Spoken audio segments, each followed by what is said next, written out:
When you plug in the coffee maker in the morning, you're using electricity, right? When you flip on the TV to watch a rerun of A Sex in the City, you're using electricity again, right?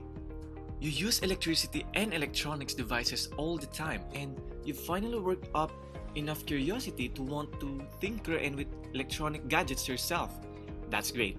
But before you can jump into playing with wires, batteries, it helps to understand what puts the elect in the electricity and electronics.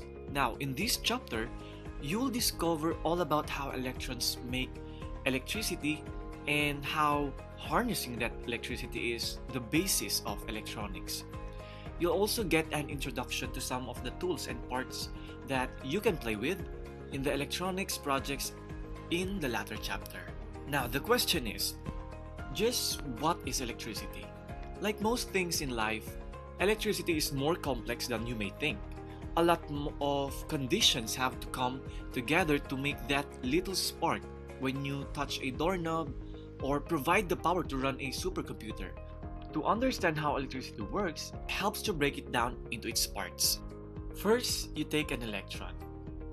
Now, electrons are one of the things that makes up the world around us. Electrons and protons, two of the building blocks of nature, are friends. All of us have electrons and protons inside us. Electrons and protons are this small and can be found in everything. Now, how many electrons and protons are in a speck of dust? Imagine how many there are in your average sumo wrestler. Electrons and protons have the same and opposite electric charges. Electrons have a negative charge while protons have a positive charge. So they have the same and opposite electric charges. Opposing charges, as we all know, they are drawn to each other, and putting the two ends of two magnets together can help you think about how this kind of attraction works.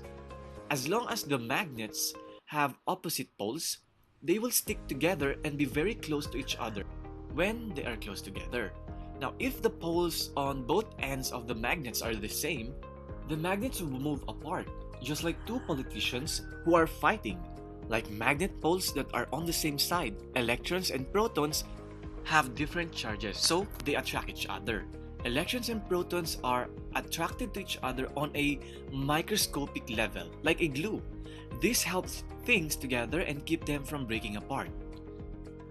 Now, protons are pretty stable, but electrons are a lot more active than that. They don't like just to stay at home. These people can and often do move from one thing to another. There are electrons that move between your finger and the doorknob when you touch it on a carpet on a dry day. Now, this causes the spark you feel and sometimes you see when you touch the doorknob. Now, in this case, electrons move between a cloud and the ground as lightning. In both of these examples, electricity is not being used in any way. And doorknob when you touch it on a carpet on a dry day. This causes the spark you feel and sometimes when you touch the doorknob. In this case, electrons move between a cloud and the ground as lightning. In both of these examples, electricity is not used in any way. The next, moving electrons are run through conductors. Now, what do electrons use to travel from one place to another? The answer to that question gives you the next piece of the electricity puzzle. Although you may use your old Chevy to get around, electrons use something called as a conductor. Electricity is simply the movement of electrons through a conductor. Now, a lot of materials can act as a conductor, but some are much better than others. Electrons can move more easily through metal than through plastic, because in plastic, even though all the electrons are moving around their proton, they are pretty much staying in their own backyard. But in metal, the electrons are free to move all over the place. Free electrons in metal act like marbles thrown on in an ice skating rink. Could you imagine it? The electrons glide through the metal like the marbles slide across the ice. Plastic, which is an insulator, is more like a sand. Marbles don't go much of anywhere if you throw them into a sandbox, and neither do electrons in an insulator.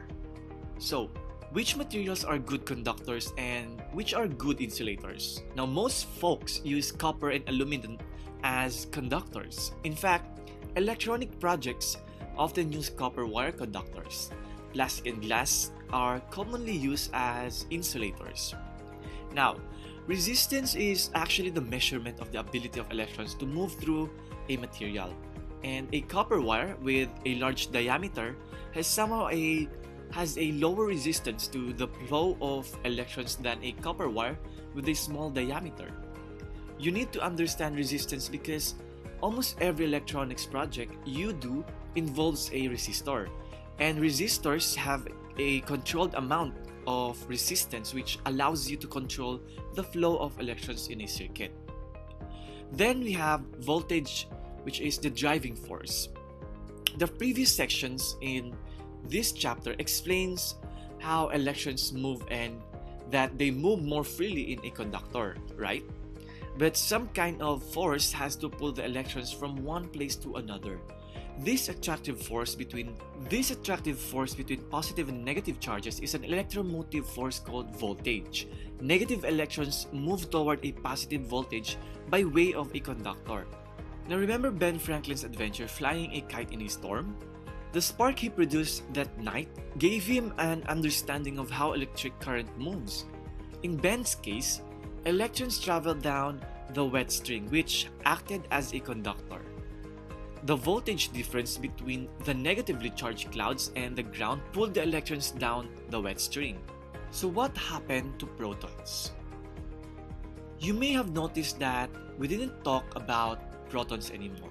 As long as you understand the positive and negative charges in protons as well as electrons, we're going to talk about electrons because they're more mobile than protons. Most of the time, electrons and their negative charges move through conductors and make electricity.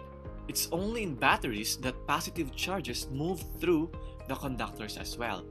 The things you need to talk about to explain this process are ions, atoms, electrochemical reactions, and maybe even the idea of holes as used in semiconductor physics. The more complicated physics will be left to Einstein and will keep our attention on electrons. You don't need to know about these things to do any of the projects in this book, or most hobbyist level projects. What do you think the difference between conventional current versus real current? Now, early experiments believed that electric current was the flow of positive charges, so they are somehow describe electric current as the flow of positive charge from positive to negative voltage. Now, much later, researchers and experiments were discovered electrons, and they have determined that the flow of electrons in wires goes actually from negative to positive voltage. So the original convention is still with us today. The standard is to depict the direction of electric current in diagrams with an arrow that points opposite to the direction that electrons actually flow. And conventional current is the flow of a positive charge from positive to negative voltage, and somehow it's just the reverse of the real current. People use wires to carry electricity. They connect one end to the positive terminal of a battery and the other end to the negative terminal of that battery. In this case, electricity moves from the negative end of a wire to the positive end. An electricity current is when electrons move through a wire and they move faster and faster. When you put electrons, a conductor, and voltage together, you get an electric current that you can use, or at least that you can see. Now think about how water pressure and pipe diameter affect the flow of water through a pipe to see how conductors and voltage affect the flow of electricity in a wire. You can use these examples to show how this one works. Wherein increasing water pressure causes more water flow through the pipe. This analogous to increasing voltage, which causes more electrons to flow, producing greater electric current. And another is using a large diameter pipe allows more water to flow through the pipe for a given amount of pressure. Now this analogous to using wire with a larger diameter, which allows more electrons to flow for a given voltage. thus producing greater electric current. Now, where do you get electricity? It says here, electricity is created when voltage pulls an electric current through a conductor. But when you sit down and run a wire between a switch and a light, just where do you get the juice or the electricity to power that light? Now, there are many sources of electricity. Everything from old walking across a carpet and just touching a doorknob kind of to solar power.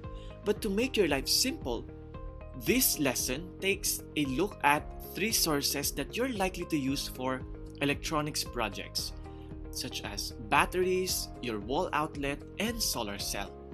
Now let's talk about more on batteries. A battery uses a process called electrochemical reaction to produce a positive voltage at one terminal and a negative voltage at the other terminal. Now the battery creates these charges by placing 2 different metals in a certain type of chemical. Because this isn't a chemistry book, we don't get into the guts of a battery here. But trust me, this is essential as it goes on. Batteries has a positive voltage at one end and a negative voltage at the other end. Now, they have 2 places where they connect to each other, wherein a terminal is actually just a fancy word for a piece of metal to which you can hook up wires. Use of batteries to power things are somehow small, like a flashlight or a radio. In a flashlight, the bulb has 2 wires that go to the battery. If one goes to each terminal, the other goes to the middle. So what happens next? Now it goes something like this.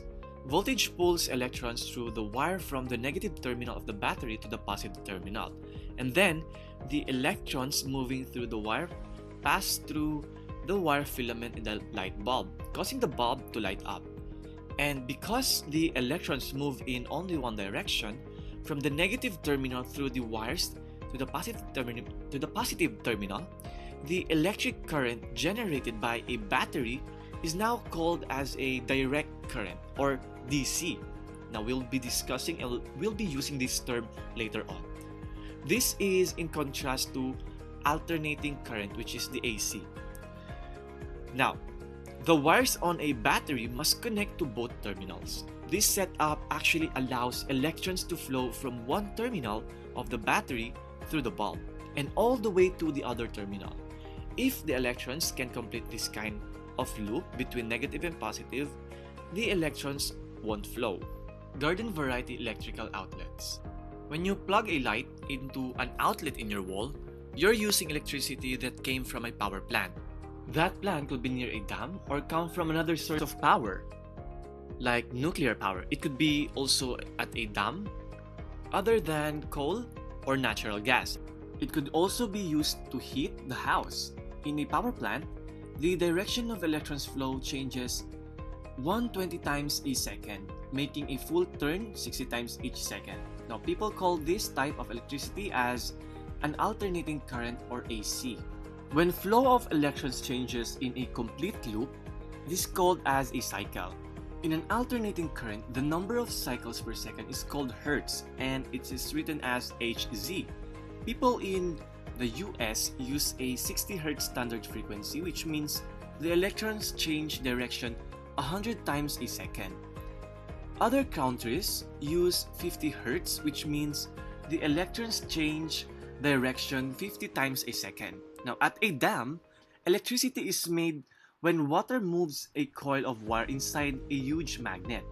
When you move a wire near a magnet, electrons flow through the wire. Electrons flow in one direction first, and then when the wire loops turns around, the magnet pulls the electrons in the other direction too. This movement makes the alternating current. Plugging a cord into a wall outlet sounds easy enough, but for most projects, you need direct current instead of alternating current, which can be hard to get. To get electricity for your project from wall outlets, you need to change the electricity from AC to DC. In order to make this change, you need something called a power supply.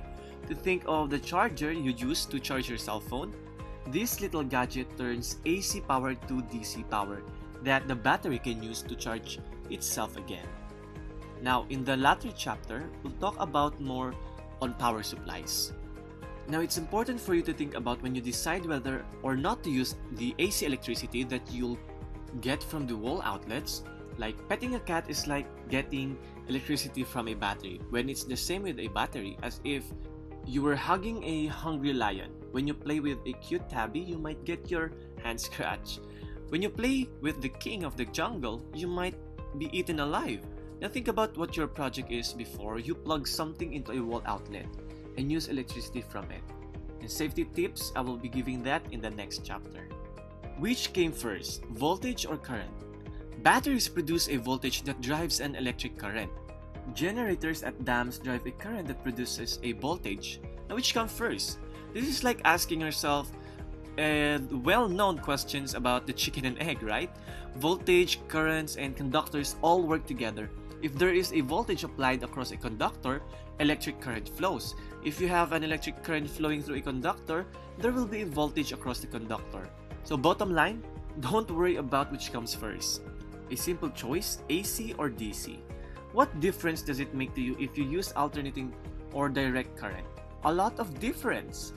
AC costs less to generate and send over transmission lines than DC. That's why you use AC for many household electricity needs such as powering light bulbs and heaters. However, DC is simpler to use for the projects discussed in these lessons and many other electronics applications. It's just plain harder to control AC current because you don't know which way it's headed at any point in time.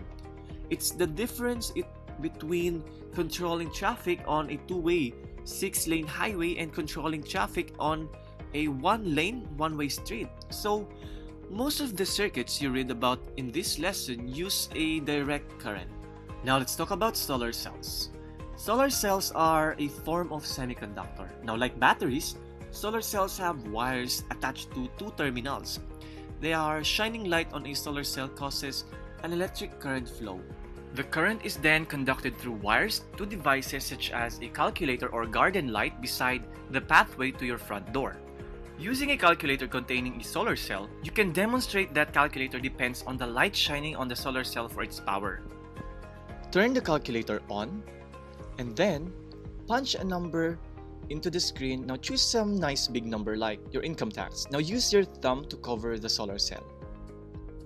The solar cell is probably near the top of the calculator in a rectangular. After you've covered up the solar cell for a moment, the numbers fade away, right? Take your thumb off the solar cell and the numbers somehow they reappear.